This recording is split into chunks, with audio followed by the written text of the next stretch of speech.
یاد رکھیے اولیاء کرام اللہ تبارک و تعالیٰ کی ایک خاص جماعت ہے مسلمانوں میں. یہ رب تبارک و تعالیٰ کے وہ چنیدہ بندے ہیں جو اگرچہ عام لوگوں میں رہتے ہیں لیکن ان کے احکام اور ان کے معاملات عام لوگوں کی طرح نہیں ہوتے. بخاری شریف میں ایک حدیث قدسی ہے، یعنی کہ نبی کریم علیہ السلام نے رب تبارک و تعالیٰ کا یہ فرمان اپنے کلمات، اپنے الفاظ کے ذریعے اپنی زبان مبارک سے ذکر فرمایا، جس کا خلاصہ یہ ہے. رب تبارک و تعالیٰ فرماتا ہے کہ جس نے میرے کسی ولی سے دشمنی رکھی تو میں اس کو جنگ کا اعلان کرتا. اب یہ مطلق ہر ولی کے اعتبار سے ہے، یعنی ہر وہ خوش نصیب مسلمان جس کو اللہ تبارک و تعالیٰ نے ولایت کا درجہ عطا فرمایا ہے، تو اس کے لیے یہ فضیلت ہے کہ جو بھی ولی اللہ ہے، کسی بھی درجے کا ہو، کسی بھی زمین کے حصے کا رہنے والا ہو یا کسی بھی ولایت کے درجے کا ہو، جو اللہ کا ولی ہے اس کے لیے یہ بشارت موجود ہے، اس کی یہ شان اور عظمت حدیث پاک میں موجود ہے.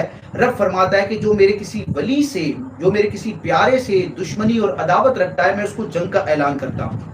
تو یہی وجہ ہے کہ اولیاء کرام کا ادب و احترام کرنا مسلمانوں پر لازم ہے اور ان کی بے ادبی سے بچنا بھی لازم ہے.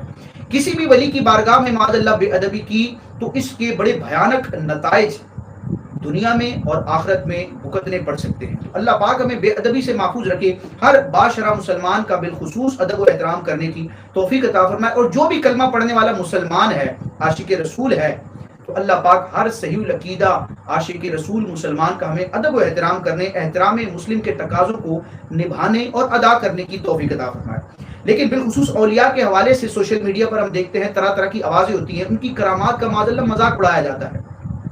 تو یاد رکھیں جو عقیدے کی کتابیں ہیں، عقیدے کی جتنی بھی کتابیں لکھی گئی ہیں ان 15 صدیوں میں، جس عالم نے بھی لکھی، تقریباً عقیدے کی، علم کلام کی کتابوں میں آپ کو یہ چیپٹر ملے گا کہ اولیاء کی کرامات برحق ہیں. قرآن مجید کی کئی آیات اور نبی کریم علیہ السلام کی کئی احادیث اور کئی شرعی دلائل اس بات پر شاہد ہے، گواہ ہے کہ اللہ تبارک و تعالی خلاف عادت اپنے اولیاء کرام کو ایسے امور عطا فرماتا ہے جن کو دیکھ کر لوگ حیران رہ جاتے ہیں، اور پھر ان کو یہ یقین ہوتا ہے کہ یہ جو شخصیت ہیں یہ واقعتاً اپنے نبی کے متبع ہیں، اپنے نبی کے دین پر چلنے والے ہیں، اور اس دین پر چلنے کی یہ برکت ہے کہ ان کو یہ ایک رب کا قرب خاص ملا ہے، ولایت کا درجہ ملا ہے، اور ان سے یہ خلاف عادت کام ظاہر ہو رہا ہے جس کو کرامت کہا جاتا ہے. تو کرامت کا ثبوت قرآن کی کئی آیات سے ہے، نبی کریم علیہ السلام کی کئی احادیث سے ہے. مطلقاً معاذ اللہ انکار کر دینا کہ کرامت کوئی چیز ہی نہیں ہے تو یہ گمراہی ہے. یاد رکھیں صحیح العقیدہ مسلمان ہونے کے لیے ضروری ہے یہ عقیدہ رکھا جائے کہ اولیاء کی کرامات برحق ہیں. ہاں کسی ولی کے حوالے سے کسی کتاب میں کسی مصنف نے کوئی جھوٹی کرامت لکھ دی یا کسی ولی کے حوالے سے کوئی جھوٹی کرامت مشہور ہو گئی تو اس کو بیان کرنے کی بات نہیں کی جا رہی، نہ اس کو اون کیا جائے گا، نہ اس کی پذیرائی کی جائے گی، بلکہ اس کی مذمت کی جائے گی. لیکن وہ کرامات جو صحیح سند کے ساتھ امت کے مستند علماء نے، محدثین نے، مفسرین نے اپنی کتابوں میں ذکر کی، تو بغیر دلیل کے ان کا انکار کرنا یہ بڑی بھیانک روش ہے. یہ کیا بات ہے کہ ایک عالم اور ایک محقق قرآن کی آیت بیان کرے، اس کی تفسیر بیان کرے، حدیث بیان کرے، اس کی تشریح بیان کرے، اس کو تو ہم مان لیں، لیکن وہی عالم اپنی اسی کتاب میں اگر کسی اللہ کے نیک بندے، اللہ کے کسی ولی کی کرامت ذکر کرے تو معاذ اللہ اس کا انکار کر دیں. تو یہ انداز درست نہیں ہے. بغیر دلیل کے کسی بھی چیز کا انکار نہیں کیا جا سکتا. تو جو جھوٹی کرامتیں ہیں ان کی مذمت کی جائے گی، ان کو بیان کرنے سے روکا جائے گا. اور کتابیں اگر چھپ رہی ہیں تو اس میں علماء کا کوئی قصور نہیں. علماء اپنی دینی ذمہ داری ادا کرتے ہوئے بارہا یہ کہتے ہیں. آپ اردو فتاوی جات کو دیکھ لیں، عربی فتاوی جات کو دیکھ لیں، مختلف زمانوں میں مختلف علماء کرام سے، مفتیان کرام سے اس طرح کے سوالات کیے گئے کہ بھئی فلاں بزرگ کے لیے یہ کرامت جو ہے وہ بیان کی جاتی، آیا یہ درست ہے یا نہیں؟ تو پھر علماء کرام اس کی تشریح کرتے ہیں. اگر وہ درست کرامت ہوتی ہے، صحیح واسطے اور سند سے آئی ہوتی ہے اور امت کے معتمد افراد نے اس کو بیان کیا ہوتا ہے تو اس کو وہ درست قرار دیتے ہیں، ورنہ اس کو موضوع قرار دیتے ہیں. اعلیٰ حضرت امام اہل سنت نے فتاوی رضویہ شریف میں کئی اس طرح کے سوالات کے جوابات دیے. مفتی شریف الحق امجدی رحمۃ اللہ تعالی سے سوال کیے گئے. مختلف مفتیان کرام سے پوچھا جاتا ہے. تو ہم علماء کی کتابیں پڑھتے نہیں ہیں اور بس سوشل میڈیا کی چند باتیں سن کر ایک عقیدہ بنا لیتے ہیں، ایک بلیف بنا لیتے ہیں. تو ہم علماء کی کتابیں پڑھے تو مفتیان کرام وضاحت کرتے ہیں کہ فلاں کتاب قابل اعتبار ہے یا نہیں، فلاں کرامت یا فلاں واقعہ یہ معتبر ہے یا نہیں. تو المختصر خلاصہ یہ ہے کہ کرامت کا انکار نہیں کیا جا سکتا، یہ برحق ہے، اس پر ہمارا ایمان ہے. اور جو درست واسطوں سے، درست سند سے امت کے مستند علماء نے جو بزرگوں کی، اولیاء کی، غوث پاک کی یا دیگر اولیاء کی کرامات بیان کی ہیں تو ان پر ہمارا اعتقاد ہے۔ اب یہ موقع کی مناسبت ہوتی ہے کہ کہاں اور کس کے سامنے کیا چیز بیان کرنی ہے، کیا نہیں کرنی، یہ بولنے والے کو سینس ہونا چاہیے۔ ہر شخص کے سامنے ہر بات نہیں کی جاتی، کئی ایسی باتیں ہوتی ہیں جو خاص لوگوں کے سامنے کی جاتی ہیں۔ خاص کا مطلب یہ ہے کہ وہ لوگ جو دین کے اصول کو سمجھتے ہیں، قواعد کو سمجھتے ہیں، وہ کسی بھی ایک نئی بات کو سن کر فوراً اس کا انکار نہیں کر دیتے۔ ان کو پتا ہوتا ہے کہ اس بات کو لینا ہے یا نہیں لینا، اس کے اصول کیا ہیں، اس کو لینے یا اس کو ترک کرنے کے اصول کیا ہیں، انکار کرنے یا قبول کرنے کے اصول کیا ہیں، ان کو پتا ہوتا ہے۔ وہ دین کے بنیادی اصول اور علم سے آگاہ ہوتے ہیں، لہٰذا ان کے سامنے جب بیان کیا جائے تو اس میں کوئی مسئلہ نہیں ہوتا۔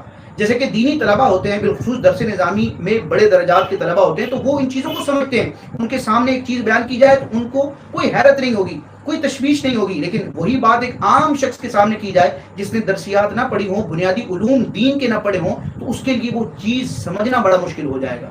کچھ چیزیں لوگوں کے لیے، بعض لوگوں کے لیے بالکل واضح ہوتی ہیں، بدیہی ہوتی ہیں، انڈرسٹوڈ ہوتی ہیں، اور بعض افراد کے لیے وہی چیزیں نظری اور کسبی ہوتی ہیں، بغیر دلیل کے، بغیر سوچ و بچار کے وہ ان کو نہیں سمجھ پاتے۔ اب جیسے میڈیکل کا کوئی معاملہ ہے تو ایک MBBS ڈاکٹر ہے یا سرجن ہے، اس کے سامنے میڈیکل کا کوئی مسئلہ ہو، وہ تو اس کے لیے واضح ہوگا کیونکہ اس نے اس کو پڑھا ہے، سمجھا ہے، اس مسئلے کو، اس بات کو سمجھنے کے لیے جن باتوں کا جاننا ضروری تھا وہ ڈاکٹر کو پہلے سے معلوم تھی، تو اس کے لیے وہ بات بالکل کلیئر ہے۔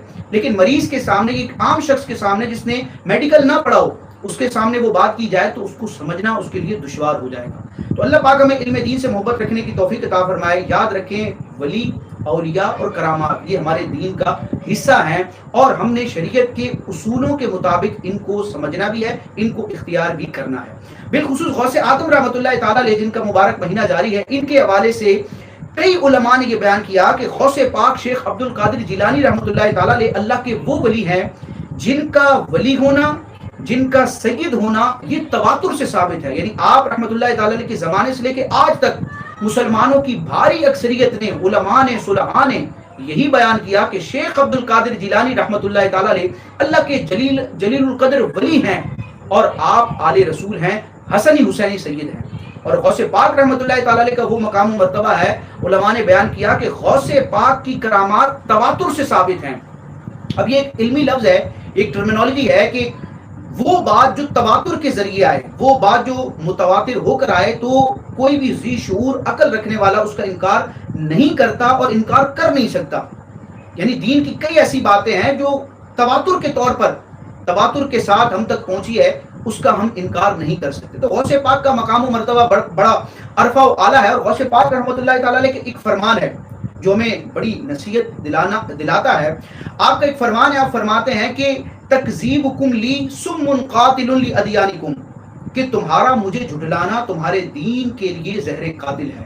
انکاری سم قاتل لادیانکم، تمہارا میری ذات کا انکار کرنا تمہارے دین کے لیے زہر قاتل ہے۔ یہ شیخ عبد القادر جیلانی رحمۃ اللہ تعالیٰ علیہ کا فرمان جلال ہے۔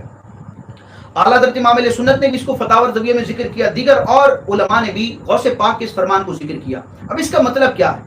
تو مفتی شریف الحق امجدی رحمۃ اللہ تعالیٰ علیہ نے فتاوی شارح بخاری میں اس فرمان کو، فرمان غوثیت کو ذکر کر کے بیان فرمایا کہ تجربہ شاہد ہے، اس بات پر تجربہ شاہد ہے، گواہ ہے کہ جس نے بھی غوث پاک رحمۃ اللہ تعالیٰ علیہ کے فضائل، آپ کے ارشادات، آپ کی عظمت کا انکار کیا، معاذ اللہ آپ کی بارگاہ میں جو بے ادب ہوا، تو وہ اپنا ایمان سلامت لے کر دنیا سے نہیں گیا۔ اعلیٰ حضرت امام علیہ سنت کے پورا کلام ہے جس میں غوث پاک رحمۃ اللہ تعالیٰ علیہ کے مرتبہ جلال کا بیان ہے کہ الاما قہر ہے اے غوث وہ تیکھا تیرا، الاما قہر ہے اے غوث وہ تیکھا تیرا، مر کے بھی چین سے سوتا نہیں مارا تیرا۔ سم قاتل ہے خدا کی قسم ان کا انکار، سم قاتل ہے خدا کی قسم ان کا انکار، منکر فضل حضور آہ لکھا تیرا۔